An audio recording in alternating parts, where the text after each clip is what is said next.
আপনারা দেখেছেন দাবানল জ্বলছে, এই যে হলিউডে আমেরিকার মধ্যে আপনারা দেখেছেন যে আগুন জ্বলছে। আমাদের মুসলিম কান্ট্রির মধ্যে কুখ্যাত সন্ত্রাসী ইহুদিরা, খ্রিস্টানরা, ওই আমেরিকারা গাজাটাকে বোমা দিয়া বিভিন্নভাবে আক্রমণ করে একেবারে দুঃসাদ বানাইছে। যুগ যুগ ধরে তাদেরকে নির্যাতন করেছে। মনে রাখবেন, আল্লাহ ছাড় দেয় কিন্তু ছেড়ে দেয় না। এই যে 3 দিন যাবত আগুন জ্বলছে, এখন পর্যন্ত আগুনটাকে নিভাতে পারে নাই। এটা কার শাস্তি? আরো জুড়ে বলেন, কার শাস্তি?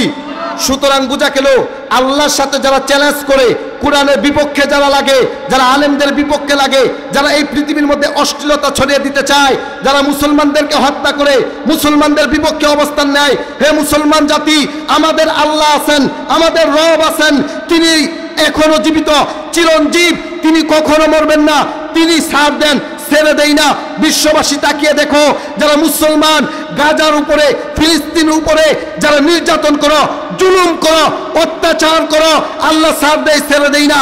এটা একটা নমুনা। পৃথিবীবাসী শুনে রাখুন, যারা মুসলমানদের উপরে অত্যাচার করবে, আল্লাহ তাআলা এদের মতো পুরাইয়া, কওমে লুতের মতো বৃষ্টি দিয়া, ফেরাউনের মতো পানির মধ্যে চুবাইয়া, ফেরাউনের মতো, আবুল আহবের মতো, উতবা সাহেবের মতো তাদেরকেও জুতা পিটা করাইয়া এই পৃথিবী ত্যাগ করাবেন, ঠিক কিনা?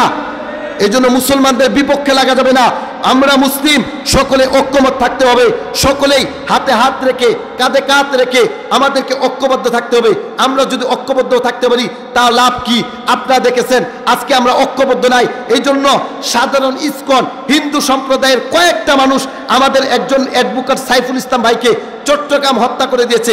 আজকে 200 কোটি মুসলমান, আমাদের বাংলাদেশ সংখ্যাগরিষ্ঠ মুসলমানের দেশ, হাতে হাত রেখে, কাঁধে কাঁধ রেখে তারা যদি একসাথে চলতো, তাহলে এই মুসলমান যদি পেশাব করে দিত, এই ইসকন সদস্য মুসলমানদের পেশাবের স্রোতের সাথে বাইশা যাইতো, ঠিক কিনা? কিন্তু অবস্থাটা কি হলো? আমরা এখন হানাহানি, মারামারি, দলে দলে বিভক্ত। না, দলে দলে বিভক্ত থাকা যাবে না। আপনি কোন দল করেন সেটা জানি না, তবে এটা বুঝতে হবে, আল মুসলিমু কাজাসাদি ওয়াহিদিন, সমস্ত মুসলমান হচ্ছে একটা দেহ সমতুল্য। ইনিস্তাকা আইনুহু ইস্তাকা কুল্লু। আপনার চোখে ব্যথা হলে যেরকম ভাবে সারা শরীর ব্যথায় ব্যতীত হয়, আপনার মাথায় ব্যথা হলে যেরকম ভাবে সারা শরীর ব্যথায় ব্যতীত হয়, পৃথিবীর আনাচে কানাচে কোথাও যদি মুসলমানদের উপর নির্যাতন চলে, জুলুম চলে, হে মুসলিম যুবক ভাই, হে মুসলিম ভাই, সকল মতামত ভুলে গিয়ে, বিভেদ ভুলে গিয়ে, হাতে হাত রেখে একসাথে লিল্লাহি তাকবীর বলে দাঁড়িয়ে যেতে হবে। রাজি আছেন তো ইনশাআল্লাহ? আল্লাহ তাআলা কবুল করুন, সকলে বলেন আমিন।